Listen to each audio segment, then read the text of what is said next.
I'm very happy to present you the next speaker, Hubert Klumpner from the ETH Zurich. And Hubert Klumpner is an architect and urban designer. He's counted among the originators of the social turn, a movement that had its breakthrough with the MoMA exhibition Small Scale, Big Change, New Architectures of Social Engagement. So we will address this social discussion surely now. Klumpner is professor at the ETH Zurich, where he holds the chair of architecture and urban design. Urban Think Tank received numerous awards, including the Golden Lion of the Venice Biennale, the Gold Holcim Award, or the Chicago Museum of Architecture Award. He recently finished Fábrica de Cultura in Barranquilla, CO. He lives, Hubert Klumpner lives between Zurich and Medellin. And we are very much looking forward to your talk on Caracas is everywhere.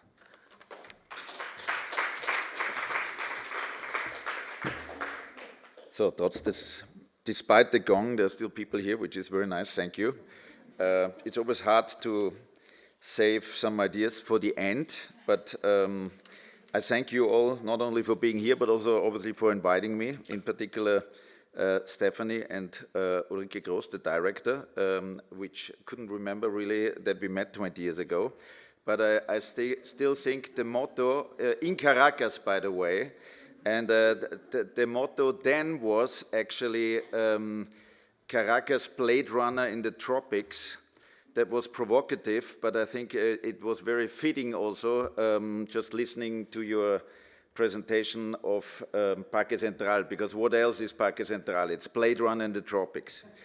And I mean it, because I'm just warming up a little bit before we go into the matter.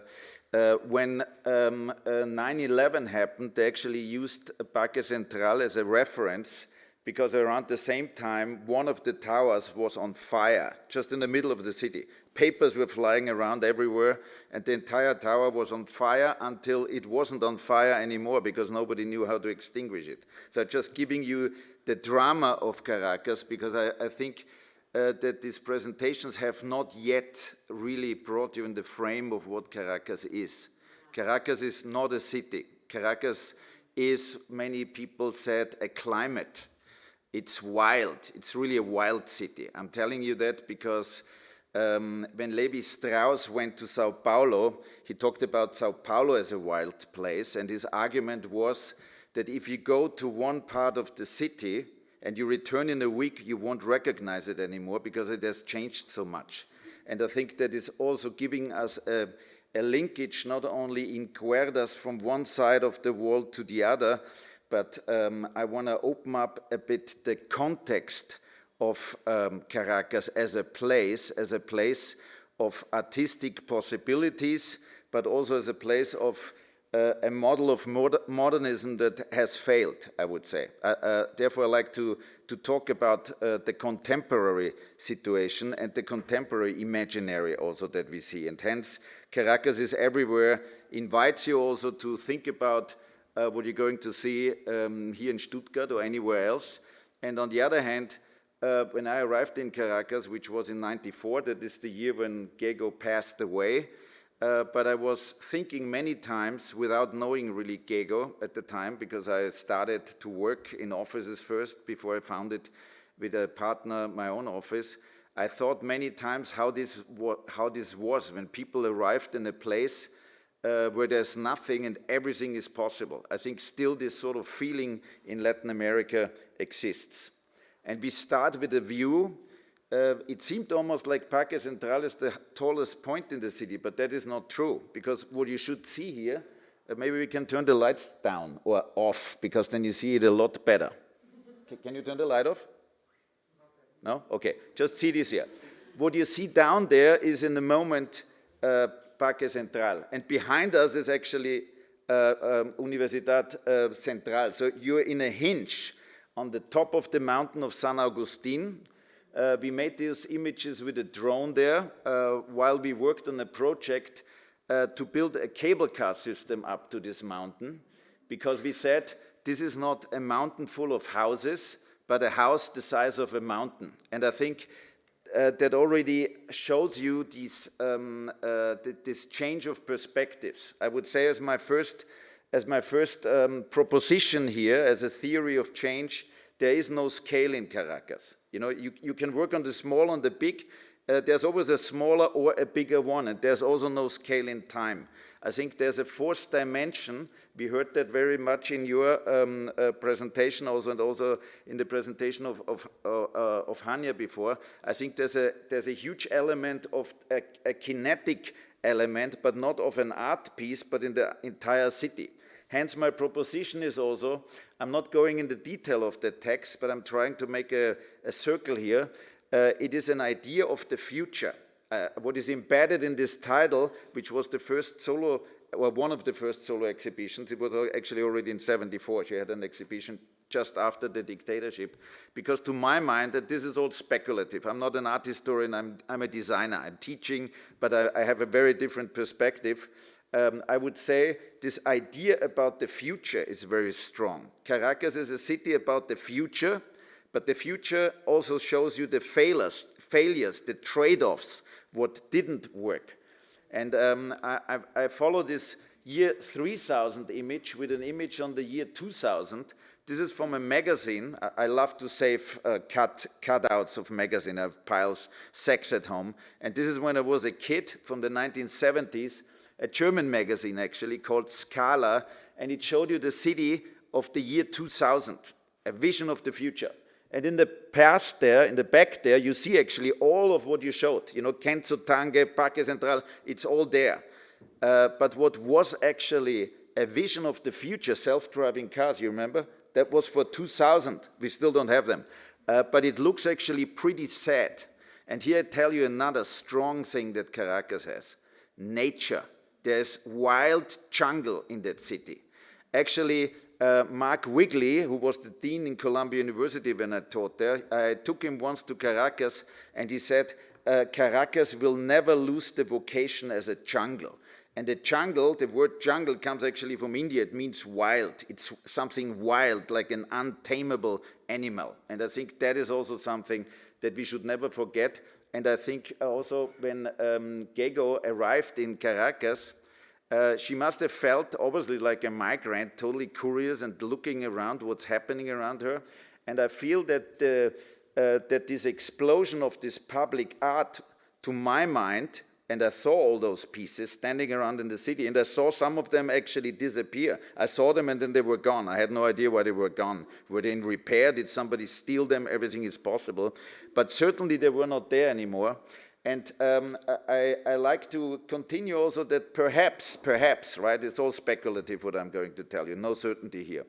Perhaps when Gego arrived in Caracas, she was also loaded, still studying here, you know, Weimar Republic, the whole Bauhaus, that also had an idea between the social, the environment, and the governance, right? That was all there. And I'm wondering also, and I'm sharing some pictures here that you already know, because those pictures are exactly 20 years old.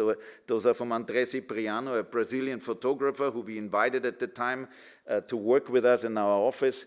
And those are actually the faces of Caracas, the people that we haven't seen so much about, the people who are running around in that city, and the people who are not living, the ones that I'm showing you here, they're not living in Parque Central. They're also not living in Los Chorros. They're living in other places. They're living in places like this. This is actually Cota 905, and those are kids playing there and drawing circles on the wall. And the holes surrounded by the circles are actually shot holes. So there are gangs having fights in those barrios. And I think that's another aspect of Caracas, at least when I arrived. It must have been different when Gego arrived originally. But along with the wilderness, or with the wilderness, you know, a wild animal is also dangerous. You know, forget about smart cities. That will not work. Cities will be places of conflict. I hate this idea. You hear this all the time, smart city here, smart city there. Go to Singapore, it's a dictatorship. If you throw a chewing gum on the floor, there's a policeman coming and you're gone. Seriously. I was on a taxi where a guy threw a cigarette out of the window. He said, "I'm sorry, sir, I will be gone now. You have to take another taxi." I don't want to live in a place like that. And I wonder what Gego actually felt arriving, also in a dictatorship. And when that was over, for me, looking at the dates, that was actually the moment when her work went out in the city. I think there's a possibility of a coincidence that is beyond coincidence. I think actually that was the moment that from the kitchen table or her workshops that she could go out, and there were clients and people who really sort of tried to reconquer that city. There was no freedom of speech. People had to go and leave the country. There were those modernist projects. You know, there was not a dictatorship that Gego left. There was no Albert Speer. Obviously, Villanueva was a very intelligent man and he had absolute freedom. He didn't get orders what to build. He did whatever he wanted to build and choose the artworks that he wanted to choose. We just talked about that in the break. So I'm trying to structure my short presentation in those chapters. Obviously, I'm landing here titles from other people. Co-imagining, that would be Armando Silva. Imaginarios Urbanos from Colombia, who we also had there as a guest. The Raw and the Cooked, I already mentioned Levi Strauss, but I think there's something about that, about the city. There are two cities in one. There are actually more cities in one. There's the Ciudad Universitaria, there's Parque Central. It is like Edgar Allan Poe's horror stories. There's a dream inside a dream. You open a door and there's another place. There are gated communities and slums everywhere, and they're all fragmented by highways and infrastructure. And actually, Parque Central itself is a brutal barrier of an infrastructure. And to my mind, you could call it now affordable housing because it's basically squatted, but it was certainly not affordable housing when it was built. And then there's this idea of the contemporary and the history. I do think history is always there. But the contemporary is now. Modernism is already history. And then the super public, which I will close up and hope be able to make a loop. The super public actually has to do with the super blockers and everything which is super and great, but also in itself tries to achieve a sort of a speculative maximum that never can be reached. Okay, so co-imagining. I think Latin America in itself is a sort of a horizon, an incredible place that is somehow, and hence Caracas is everywhere, beyond a social and societal model that we can imagine neither in Europe nor even in North America. I think for me, the art output, and we're talking today about Gego, but also if you look at music, painting, I think it's one of the greatest laboratories of all our times. So if you have any doubt where you should go next time, go to Caracas. And this place is huge. I think this is also, the horizon is endless. If you're in Caracas, it's just big. I think it's a city that you can actually walk around in, but it has a certain size. And I just made this little collage to give you an idea, because you think about Latin America, over there is India, and here's Africa, and I don't know what. It is endless. The thing is big. And I think this wild monster that we have here at the top, somewhere where Turkey is, like just on the edge to the Caribbean, this is what we're talking about. And obviously Gego arriving in Venezuela, because I understand she was not necessarily planning to go there. That was the country who allowed her to arrive. This is a very different idea. But in the German culture, you know, in every flower pot of your grandmother, there's a bit of Humboldt. All these plants that you know, they exist gigantic in Caracas. They grow everywhere. In the middle of a Gego, there's one of those plants coming out. It's warm, it's raining. If you go out of an airplane, it hits you like a wall of heat and people, really. And I think it is interesting also that this is not an unknown territory. It's a territory that we have an imagination about, but if you then go there, it's just an endless surprise. You have never seen something like that. And I think that maybe also Gego felt a little bit like that. There is this part of nature. This could be in Caracas at the time. Humboldt was in Caracas, no? We all know that. He was the first guy climbing up the Avila. Everybody in Caracas said, this guy must be crazy. What does he want to do up there? But, you know, I imagine that your mother, Gego, that she probably was also fascinated. We saw the garden of that house, that this is not the garden, this is where you really spend your time. You know, and if you can't be there anymore, yeah, you store some of your belongings in the house. But the house, we saw this room, you're never in the house. Are you in the house? You're out on the porch, you're sitting outside. That's what people do there. Okay, so it's massive, it's wild, you already know that. It's endless, there are rivers and jungles, but there's also some brutal realities. We hear all the time that cities are the crown of our civilization. And I'm telling you that I'm very distinct. I call myself an urbanist. I'm not calling myself a Städtebauer. I think cities are only one possibility of urbanization. There are a lot of others. And cities have become the places of conflicts of all sorts. And I just remind you with this last image that there's about 4 to 5 million refugees running around since years in Latin America and also in Europe. And I'm not want to be doing accountability with the terrible things that are happening right now, but I want to also show you that the idea of Caracas is everywhere, follows a script. So I'm showing you a lot of things that people in Caracas already know. And I could also include this one. You remember in last summer, where were you last summer, guys? I actually was in Berchtesgaden, just like in the Ahrtal. There were catastrophes like that, and I picked this image from Vargas, from El Deslave. You all remember that, the Venezuelans in the room, with this kid, with this mask. This was actually in Caracas, and people coming then to Germany said, how can something like that happen here? That I thought that happens only in development countries. So it seems climate change, all those outside factors are coming closer to us. Again, Caracas is everywhere. Good, the raw and the cooked. We saw this city and it looked almost like it's all fine, right? We can lean back, it's modern, it's super shiny cars, skyscrapers, development. But in parallel, there were other developments going on. And you really, if you looked, and you showed the last picture, very clear, of course, Posani knows, and everybody in Caracas knows, think about the book Caracas in Tres Tiempos and everybody else. There's another city in Caracas, and that's not a new city. That city grew in parallel.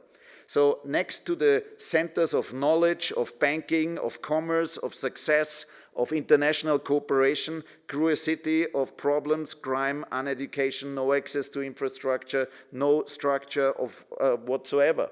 And that also existed. And here's a little animation, if it works. Actually, the text below should also change. But what it really wants to show you is that this is a city who grew at a time when people didn't really talk about growing cities. You know, you're talking about that now. There are models. There's the Dubai model, and there's the model of, I don't know, Bilbao. But there were also models before, and I can tell you those models are not always ideas that you should copy. And I'm talking about the current ones as well. Dubai exists, but it's not a good model. And you can say the same about a lot of those things. So Caracas, for me, is a laboratory. And I think that is a lot what we also see in the work of Gego. For me, this is work in progress. It seems it's an incredible, engaging laboratory output constantly, not for a particular client, not because somebody paid for it, because of somebody who just wants to do something, self-propelled, which probably for any artist, I see also young people here, students maybe, I think that's one of the greatest things, stay independent. I think you can't work like that, and art and artists do exactly that. It's independent work, which I find very interesting. Okay, so dos países, dos ciudades, 2 countries, 2 cities, that is all in Caracas.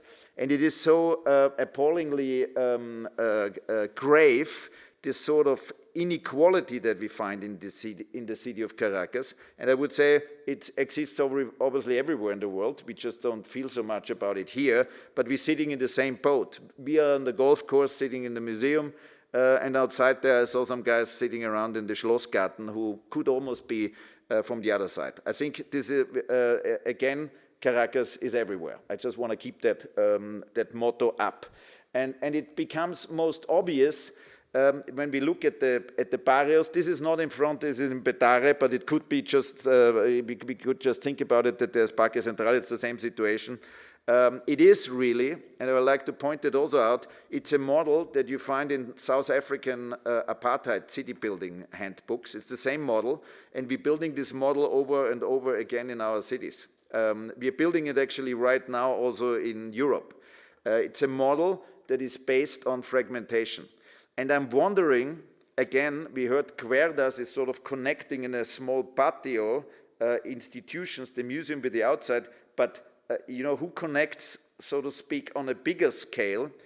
Probably art would help us a lot to do that. I also found that this whole discourse of today, we should have actually city mayors and planners in the room, because I think that what this art transports, what also Gego's art transports, and I think a lot of people in Caracas knew that. I think about William Nino, who was a great communicator also, and he worked actually in a Museo Contemporáneo, Sofia Imber. Actually, Sofia Imber, they took it off, no? Because you didn't mention that anymore.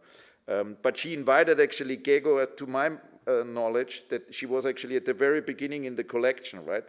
Because this museum that we saw with Cuerdas, it was almost a museum unintended, right?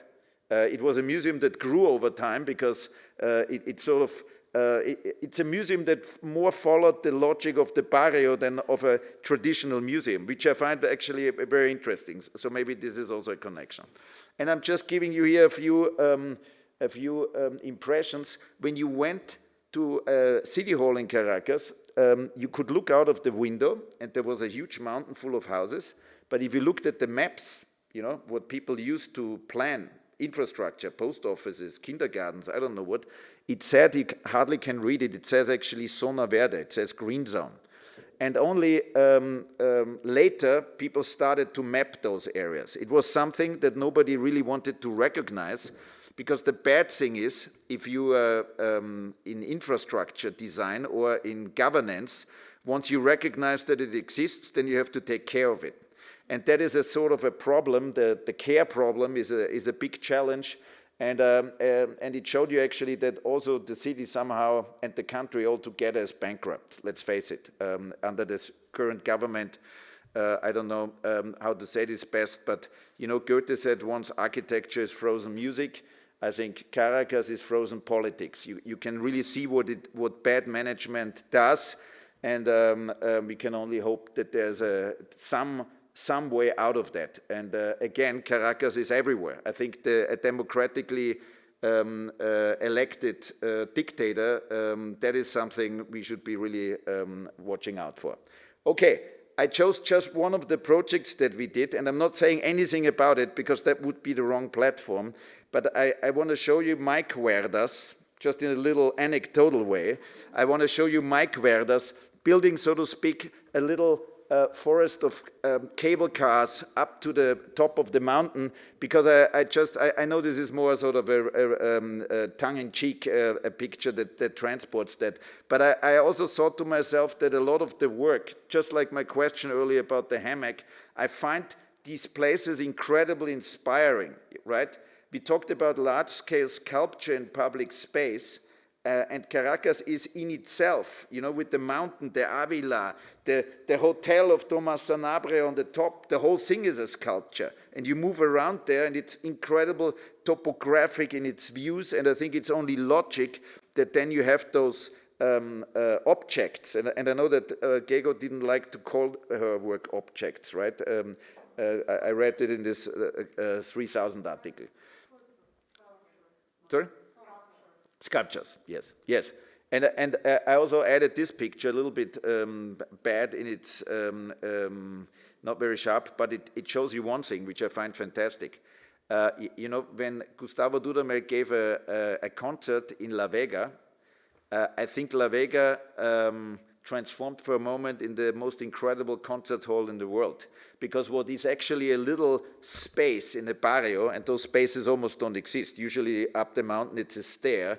It was really loges and the side balconies of an opera house, which I found fantastic. And people went there. I don't know if anybody of you is in the crowd, but they went to make it was a bit a media event also, it's clear. But it was real. It was really done. And I just want to show the idea of cuerdas also in the sense of non-material ideas, because I think that this work potentially, also the artwork out in the city, does exactly that. It is perhaps our only hope to reconnect this fragmentation. It gives us reference points, moments where we can say, okay, let's meet there, or equipping spaces which have been reserved for cars suddenly with something that are taken over by other people. And this is a poster. We made some poster campaigns every once in a while, and it just expresses more sentiment than anything else. But I have to read it first in Spanish. Lo que usted llama barrio, yo lo llamo mi casa. So what you call a barrio, I call my house. So I think this is interesting, because if we hear, you made Monica, you made a number of, you described the work of cuerdas in a way that actually would fit also to any barrio. You know, it's an open-ended project. It can move in all directions. It is done actually almost casera. You know, people do it themselves. And I find that a lot of these concepts, the concepts that you described actually of the work of an artist, Gego in this case, that this applies also actually to a model of city building, which is in many ways insufficient, but we could also think, what would it take to improve that? You know, and again, perhaps art or this work that we're seeing out in the exhibition could also tell us a bit about it. Okay, I'm giving you here just also an idea about the dimension of the barrios, which is the slums, favelas, whatever you want to call them, because barrio is actually in many places just the neighborhood, no? But yellow is the barrio, and it also shows you that the barrios, they can actually grow on top of an existing city. We could become a barrio. You know, the Schlossgarten is a barrio. It could happen. The hills could transform. The economy can break down. Again, Caracas is everywhere. Just take that in.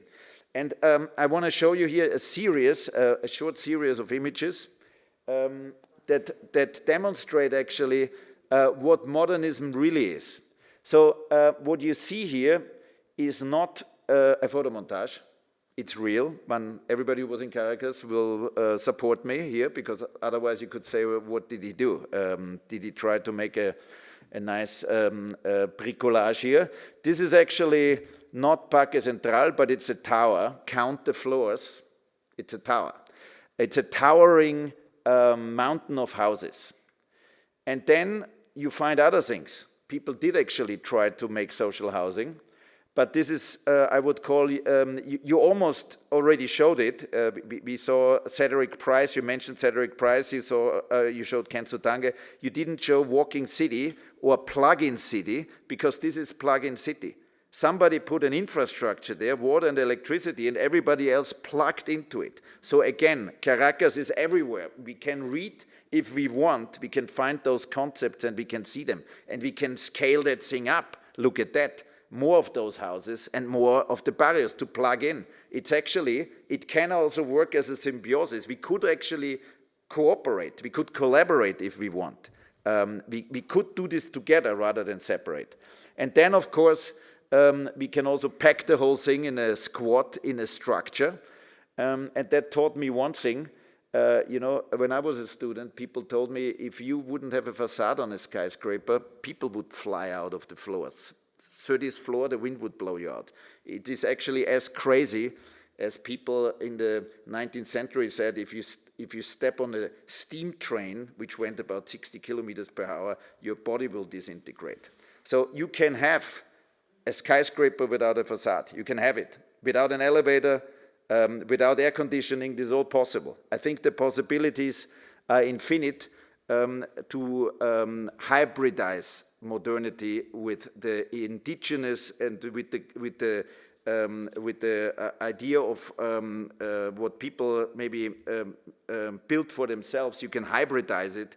That is actually what also Caracas is about. It's this concept, a universal concept of creolization, right? It's something which is chaotic, but it's also dangerous, but it's interesting. You know, you can fall down. Yes, you can fall down, but you can do a lot of things, and we should not deprive ourselves from that. Good. We're coming to the end. Contemporary history.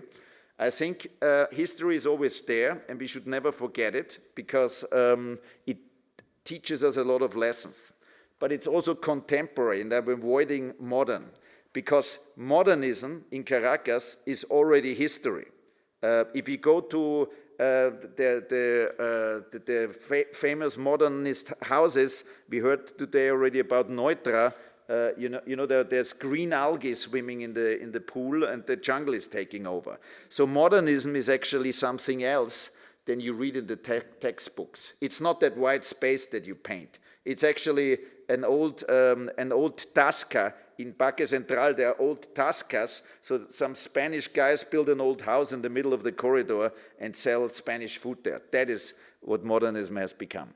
So this city that we already saw today, so I got a perfect introduction, thank you. I think it was Hanya who showed some of those postcards. That city has become something else. But I'm telling you, it's also not new. Congestions existed since the 50s, and again, Caracas is everywhere. I keep my motto here, because if you would replace all these cars with electric cars, there's no guarantee that you don't have a traffic jam. I think we really have to be smarter, we really have to think deeper, and Caracas is a perfect laboratory, not only for Gego. I think it's a laboratory for everybody who goes there and wants to see it. And it is also a laboratory for space. Just in the break, we talked with somebody. This is Plaza Altamira, which I actually always found was a bad public space. To tell you the truth, I found it was too full. Or this pool is like even going down in the subway. That's a public space, also with work, as we saw from Gego and from Hari Abend and from a lot of other places. I have never seen so much artwork in any subway system than in Caracas, which is almost a museum in itself. Actually, your museum here feels also a little bit like a subway station. There's only the train missing. A little bit, but think about it. Isn't that a great concept? A subway station museum. Go to Caracas, they have it. Amazing. You see incredible art pieces, and Gego, and others. And you buy a ticket and you see it. But that was how it was planned. And obviously, you could go on, and I show you now the real public space. There's no place in Caracas big enough for the demonstrations against the government. No place. So the highways become that place. So forget about Plaza Altamira. There's not enough space for the demonstration. You need to go to other places.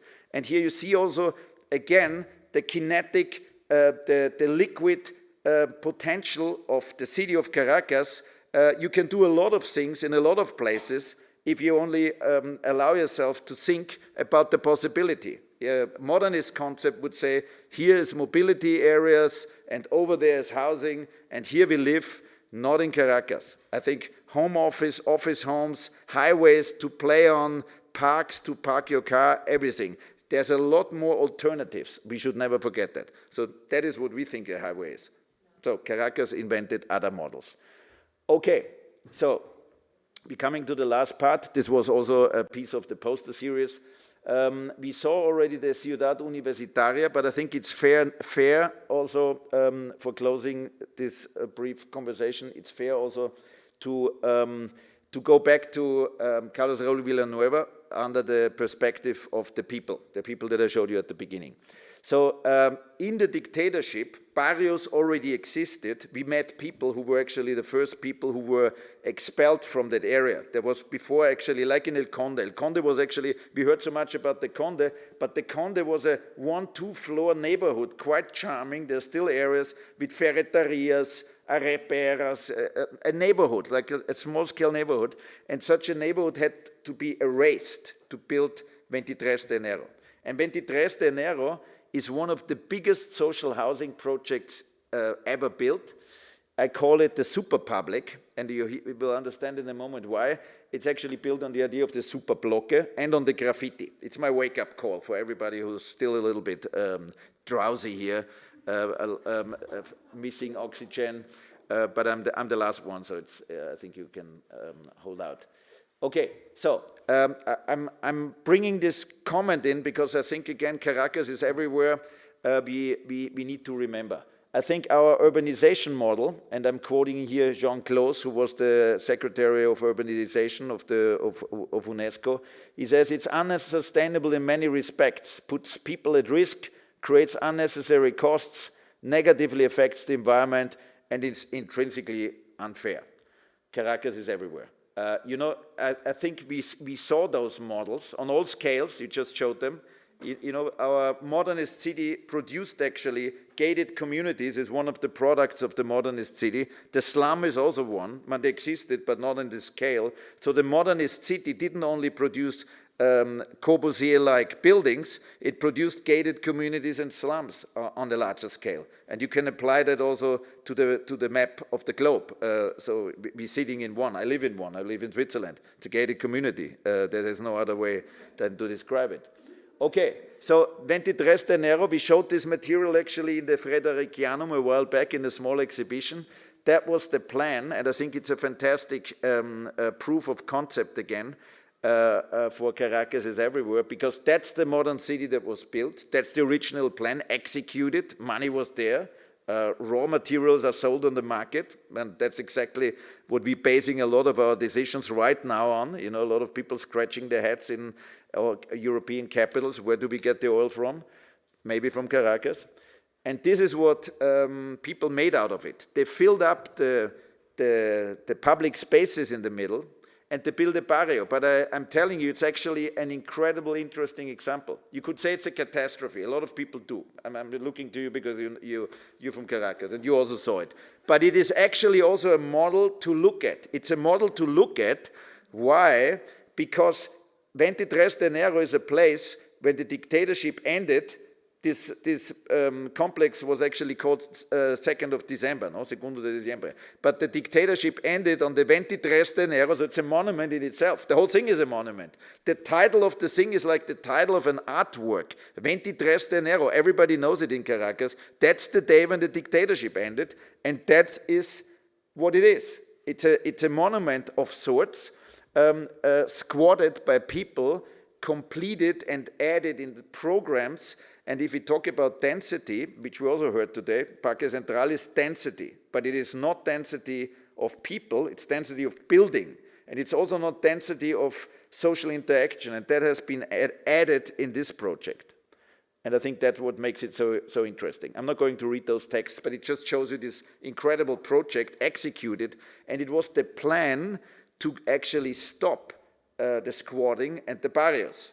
But there's no project big enough really to find an alternative to that. So what we really have to do is not thinking in material terms. You know, what we need is education, for instance. And yes, there's the university, and it's a great university. And I think it is also a public space in a way that, at least when I was still there, that police and military didn't intervene in the university. Are they doing this by now? They do, okay. You know, it became a public space in the city because it was huge, a campus-style park with all the things that were described by Hanya, but it was a public space because it was actually free, right? It was open. Anybody could go there and do whatever he wanted. There was no policeman going in, no military going in, and that has changed. So you see, that is the real problem of modernity, if you want to say so. And I'm finishing here actually with a sort of an idea, if you want so, coming out of Medellin and going not into the city, but into the jungle, because I think Latin America and the wilderness of Latin America, there's a lot of wisdom in it, and maybe that fits also. Somebody described the picture with Gego looking into the Yanomami architecture with the palm leaves hanging down. This is about a university in the rainforest, a project by Ursula Biemann, actually, a Swiss artist that she's developing in Colombia. And I just want to point it out because I think Gego's spirit is living on, because what they are trying to do at the moment is to figure out how a university can look without a building. And I think the structures that Gego developed, they never tried to be buildings. We were discussing that. But they could inspire a lot. They could inspire a lot what is possible. It gives you a horizon of alternatives and possibilities, which is not based on the incremental improvement of what is doable, but on the infinite possibilities of what you could think about. And I think that is much more important also in teaching at the university. We should not only look at the technical possibilities of quick fixes in technology, we should really think what is the horizon, the bigger horizon. So I'm ending, this is a little clip from this article of Caracas 3000, so we still have 1,000 years, so we're still good in time. But it also gives you the idea how Caracas will look in the year 3000 with 100 levels of highways and decenas de juguetes, but she's referring to this idea of object and juguetes that Gego was referring to. So it's not toys. We are talking about these sculptures in the space. I'm just trying to say Caracas is everywhere, yes, but I'm looking at it also as an optimist and also on the good things that are still bound to happen, and how the work also of Gego as an artist coming out of Caracas can inspire us to do so. Thank you.